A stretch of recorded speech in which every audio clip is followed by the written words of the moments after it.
গ্রামের মাঝে আলিশান সব বাড়িঘর। গ্রামীণ এই জনপদে চলে বিলাসবহুল বাড়ি নির্মাণের প্রতিযোগিতা, কারণ এই গ্রামের সিংহভাগ ভোটারই থাকেন প্রবাসে। এমনকি সারা দেশে গ্রাম পর্যায়ে সবচেয়ে বেশি রেমিটেন্স ঢোকে প্রবাসীদের এই গ্রামে। ব্যাংকে লেনদেন সম্পন্ন প্রবাসী কেন্দ্রিক এই আউটলেটে যে পরিমাণ লেনদেন হয় সারা বাংলাদেশে কোথাও এই পরিমাণ লেনদেন হয় না। আমরা মানুষের দরে প্রান্তিক পর্যায়ে ল্যাপটপ নিয়ে অ্যাকাউন্ট করে আমার গ্রাহকের সেবা নিশ্চিত করে গ্রাহকের সেবার মান বৃদ্ধি করার চেষ্টা করছি। এটি কিশোরগঞ্জের প্রবাসী অধ্যুষিত গ্রাম আব্দুল্লাহপুর। ব্যাংকিং প্রতিষ্ঠানগুলোর তথ্য মতে প্রান্তিক পর্যায়ে আব্দুল্লাহপুর আউটলেট শাখা রেমিটেন্স অর্জনে বিভিন্ন সময়ে সারা দেশে প্রথম, দ্বিতীয় এবং তৃতীয় স্থান অর্জন করেছে। এই গ্রামের প্রায় প্রতিটি বাড়িতে এক বা একাধিক প্রবাসী রয়েছেন। আবার এমন অনেক পরিবার রয়েছে যাদের সকল পুরুষ সদস্যই প্রবাসী থাকেন। আমাদের যে লেনদেনগুলো হয় এগুলো সবগুলাই মোটামুটি প্রবাসী কেন্দ্রিক লেনদেনগুলো হয়। আমাদের আব্দুল্লাহপুর গ্রামটা হলো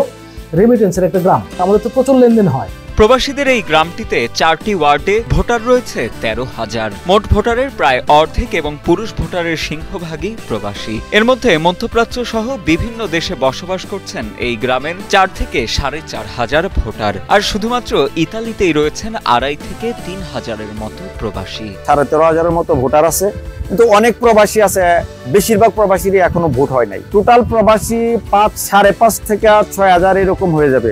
ইতালিতে আছে প্রায় 2,500, 2 থেকে 2,500-এর মতো আছে। প্রবাসী স্বজনেরা জানান, এই গ্রামের মানুষের মাঝে প্রবাসে যাওয়ার প্রবণতা অনেক বেশি।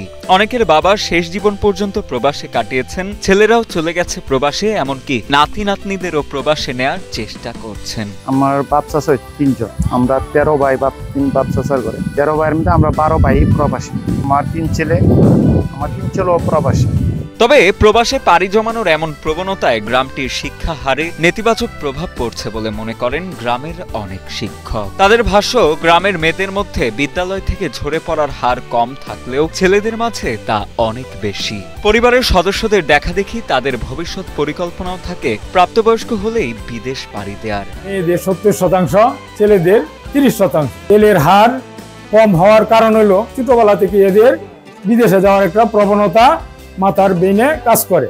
এই হিসাবে এরা মনে করে দিলে লেখাপড়া করে কি করবো, অদূর ভবিষ্যতে আব্দুল্লাহপুর অনেক বড় বড় বিল্ডিং হবে, রাস্তাঘাট ভালো হবে, উন্নতি হবে, সবকিছুই হবে, কিন্তু শিক্ষার হার দিয়ে আব্দুল্লাহপুরের জনগণ বা ছেলেরা একটু পিছিয়ে যাবে। এদিকে প্রবাসী অধ্যুষিত আব্দুল্লাহপুর গ্রামটিকে সরকারিভাবে স্বীকৃতি দেওয়ার দাবি জানান গ্রামবাসী ও জনপ্রতিনিধিরা। এ বিষয়ে জনখয়েরপুর আব্দুল্লাহপুর ইউনিয়ন পরিষদের চেয়ারম্যান আনোয়ার হোসেন খান জানান, রাত দিন অক্লান্ত পরিশ্রম করে রেমিটেন্স পাঠিয়ে দেশের অর্থনীতির চাকা ঘোরানো রেমিটেন্স যোদ্ধাদের প্রয়োজন রাষ্ট্রীয় স্বীকৃতি ও যথাযথ মর্যাদা। আব্দুল্লাহপুরটা হয়ে গেছে প্রবাসী অধ্যুষিত গ্রাম। রেমিটেন্সে আব্দুল্লাহপুর প্রথম হয়েছে। দেশের মানুষের জন্য আব্দুল্লাহপুরের মানুষের যে অবদান, এটা আশা করি সরকারও আমাদেরকে এই স্বীকৃতিটা দেবেন।